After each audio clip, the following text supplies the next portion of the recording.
Hey everyone, I'm RRabbits. Welcome back to my channel, and in this episode I am going to be talking about the team race. I'm going to be giving you guys some tips and tricks on how to do the best on the Bestial race. If you follow this advice, you and your team are going to be on the way to getting the first prize.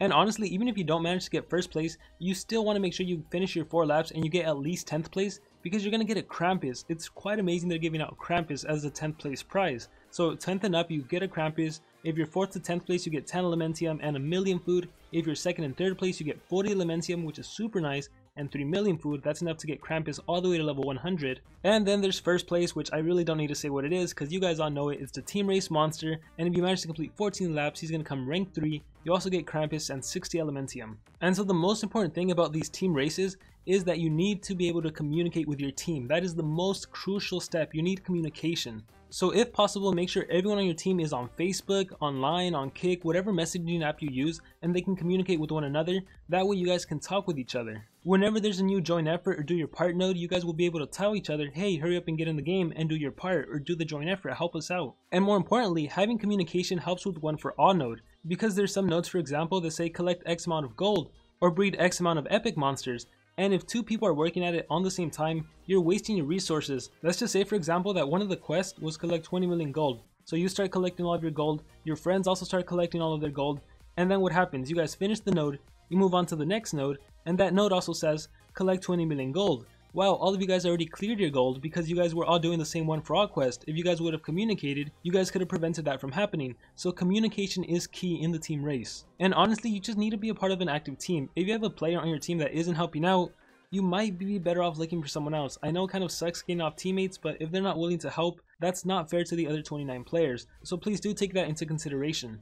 Anyways, now let's get into some advice that everyone can follow. You're going to notice that there's a bunch of quests that call for ranking up common monsters, ranking up rare monsters, uncommon monsters. There's lots of quests where you have to rank up. There's also a lot of quests where you have to do hatching. Like a single player has to hatch 19 monsters. Collectively, you guys need to hatch like 42 monsters. There's all these different quests involving hatching monsters, breeding monsters, and ranking up monsters. And fortunately, there's a very simple, fast way to do this. And what I recommend for everyone is for your hatchery to be completely empty. As you can see, I have Greedy Dragon there taking up space. For 13 more hours, he's going to be occupying that one space, and that actually impedes my ability to hatch and breed monsters really fast. But anyways, it should be completely empty. Make sure your breeding tree and your breeding mountain are also empty. Make sure you're not breeding some monster that takes a bunch of hours, a bunch of time. They really shouldn't be occupied. And next, you want to get 2 nature habitats, and you want to put them next to your breeding tree and your hatchery. And ideally it works if they can hold up to 4 monsters. If they can hold less, that's fine too, but ideally it's better when they can hold 4. And it's also better if they're right next to your monster lab. That way you can easily click on everything without having to move all over your island. And so as you can see in my setup, I have my hatchery right here, I have my breeding tree and my breeding mountain right here, and my nature habitats are to the left. Next, you want to click on your monster lab, and you also want to make sure that you have nothing extracting at the time and you're not ranking up anything up. You want to leave these 2 completely empty during the duration of team race so you can utilize it whenever you need to. And so it's pretty simple what you want to do. Let me just hatch my Pandakin, let me hatch my Greenosaur and my other Pandakin. And you see, because all these things are next to each other, I can easily move everything. Anyways, if there's a quest that involves breeding uncommon monsters or rare monsters, you want to do the common fire monster Firestar and the common nature monster Treezard, because when you breed these 2 monsters, you're either going to get a Pandakin or a Greenosaur. So I'm going to click repeat, and because I don't have duplicates of Firestar and Treezard, I can easily have duplicates by buying them in the shop, but because I don't, I do Greenosaur and Pandakin, and that's all I do. That's how I get my uncommon monster and my rare monsters. And you simply repeat that process over and over again, because it takes so fast to make them. You don't sell them, you actually hatch them, which is why you put your nature habitats right next to your hatchery and your breeding mountain, so you can easily click like that and then click repeat and just complete the process over and over again. And in order to get cells to rank up your uncommon monster, your common monster, your rare monsters, all you have to do is simply extract the monsters you're breeding right now and hatching. So I'm going to go to rare, that's the Pandakin, I'm going to click on start, yeah, whatever. Look how it only takes 7 seconds. So he's going to be done in 7 seconds. I'm going to click out really quick, I'm going to click repeat, I'm going to hatch, I'm going to click repeat. Look, it's already done. I'm going to collect it, collect my cells, send to vault. I'm going to extract again before I exit out. Go back to rare, do another Pandakin, press start, yes, go back, exit out. And you see, then I hatch. And you just do this process over and over again. You can do the hatching, you can do the individual hatching, it's really fast. The collective hatching, all of that gets done super fast. Extraction is done, and you just keep repeating that process, whether it be the common or the uncommon or the rare. So I'm going to go back to extract. This time we'll do an uncommon, and we'll start, yes, again it takes 7 seconds, 6 seconds, exit out, these are ready, click repeat, I gotta hatch one, click place, and it's already ready. And you just cycle that over and over again. This is why you need to have everything open. This is why you need your nature habitats to be almost empty, so you can easily be extracting and ranking up. And anyways, once you have enough cells to rank up, which it will only take extracting 3 monsters, so about 17 seconds, maybe 19 seconds, all you do is go to rank up, click rank up, and you do need 1 monster still alive. You can't extract all of them, but considering you're going to be cycling really fast, you probably will always have a monster there. So I'm going to rank this one up really quickly, and look at that, it only takes 15 seconds. So while I'm doing that, I'm going to continue to hatch, place my Greenosar there, he's with his family, he's going to get extracted soon, and then I'm going to click repeat, I forgot to extract, and basically that's all you have to do. You just keep cycling over and over and over again. I'm going to go to uncommon, extract, it's going to take 17 seconds. By the time I'm doing this, rank up should be done. I'm going to collect, look, there we go, I got 1 rank up again. Go to uncommon, there he is. I could do this one, it costs 150, or I could do the other one that costs 120. I'm just going to do that one, 150, exit out, and you just keep doing that over and over again, and that's how you get rid of those nodes really easily. And so if you follow that advice, that takes care of all of those quests that involve hatching monsters, ranking up your rares, your uncommons, your commons. Actually, there's a neat trick for commons.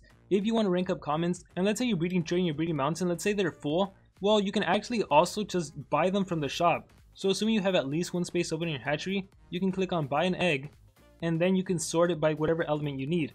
So you would either do Treesar or Firesar. We'll do Firesar. Firesar costs 100 gold, while Treesar costs 400 gold.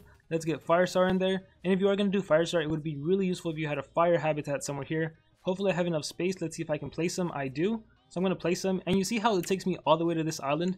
This is why I'm saying it's really, really useful to have them all together. That way the game doesn't shift you somewhere else. Anyways, you can simply buy them, and then you simply just go to extract just like you've been doing and start. There it is. So it's going to cost you 100 gold or 400 gold depending on which one you purchase. So do whatever works best for you. This one actually only takes like 4 or 5 seconds. Collect, and there, I already have 50 cells. It only took 100 gold, and that's even if your breeding cave and your breeding mountain are full. It doesn't matter, you can simply buy your common monsters with gold. So for all of those nodes that involve ranking up a common monster, if your breeding cave and your breeding tree are full, that's all you have to do. Also for those nodes that involve hatching monsters, you can simply buy the common monsters and sell them if you don't want to waste time breeding. And it's only going to cost you very, very few gold. My next piece of advice is to always have a level 3 rune crafted. For some reason there's so many quests that involve crafting level 3 runes, whether collectively or individually. There's just a lot of quests that call for this, so just make sure you have a level 3 rune ready to go. And next up, I would advise everyone to not collect your gold. If you're so used to logging into the game every time you wake up or whenever you play the game to collect all of your resources, don't do that. There are so many quests that involve collecting gold, collectively or individually, so you want to make sure you don't collect your gold until there's a quest that asks for it. That way you can easily progress throughout the team race. And the same applies for your food. Do not collect your food. And what you want to be planting during the team race is the Black Lotus root. You saw there I got 100k. That's because I'm planting the Black Lotus root. It gives me 100k every hour. And this is why I say it's important to communicate with your team. If there's a one for all quest that involves collecting food, and me and my teammate both do it at the same time, we're wasting our resources. Just one of us should do it to get the points, and we can pass that quest. And you honestly don't need to have Black Lotus root on everything. I do have the winged angel beans on some of them, because there are some collective quests, I think it's to do your part, that calls for 15 players to get 20k food, in which case the Black Lotus root would give me 80k more than I need, so there are some where I actually have the winged angel beans, so make sure to plant some of those too. And then we have those annoying quests that involve epic monsters, whether it be the one for all, the do your part, or the join effort quest. It can be like, breed 6 epic monsters by yourself, breed 9 epic monsters by yourself, together breed 12 epic monsters. It's just insane. Right now we have a do your part, 3 members must breed 1 epic monster. Honestly, the best way to finish these is to just pay gems. That would honestly have to be my advice to you. There's no shortcuts to this, you just have to spend the gems. Honestly, if you just spend the gems to skip the quest entirely, I think it's probably cheaper than everyone collectively pitching in gems to try to breed epic monsters. Because you're going to have to speed up the monster, you're probably going to have to hatch the monster if you're not getting what you want. So honestly, for those quests involving epic monsters, it might be better just to skip the node entirely. That being said, however, if you do want to try breeding epic monsters, I would recommend breeding Musu. And in order to actually get Musu, you need to breed a water monster and a rock monster. So just do the common monsters, Mersnake and Rockilla. If you fail, you're going to get an uncommon monster, Gastel Squish, which only takes 2 hours and 30 minutes. So that's a pretty short wait time. It's better than other monsters. So you're either going to be getting Musu or Gastel Squish. These are pretty good odds. So if you're actually going to try to be the epic monsters, make sure you have the common water monster and the common earth monster and try to breed Musu. And actually for this current node, do your part, 3 members must breed 1 epic monster. This is actually doable. This one probably isn't worth skipping. The ones that are truly worth skipping are the one for all and the joint effort, because those take way too much effort. And obviously, if you are going to try to breed epics, make sure to activate your breeding guardian, especially if you haven't leveled up all the way. This is going to save you a ton of time and a ton of gems. And yeah, that's pretty much all the advice I have to give. And actually, I do want to say one last thing. If you're in a situation where you absolutely cannot win, let's say the first place team is so many laps ahead of you, just don't worry about it. Just use this 1 week off, just relax, just try to get at least 4 laps and try to get in 10th place. If you can get in 10th place, you still end up with a Krampus and 10 Elementium and a million food. And if you can't, well, at least you get an epic monster. Just try to get to 4 laps. If you're in a situation where you can't win, don't stress it. I honestly don't recommend spending your gems. Just save your gems, get your Krampus, get your Elementium, and just relax. And yeah, I think that's going to be it for the video. Thank you all for watching. I hope it was helpful. I hope it was informative. Good luck to all of you on your Monster Legends adventures. Good luck to all of you on the Bestial team race. And I hope you guys can get that first place prize. With that being said, I'm RRabbits Gaming, and like always, remember to dream big and pursue your passions.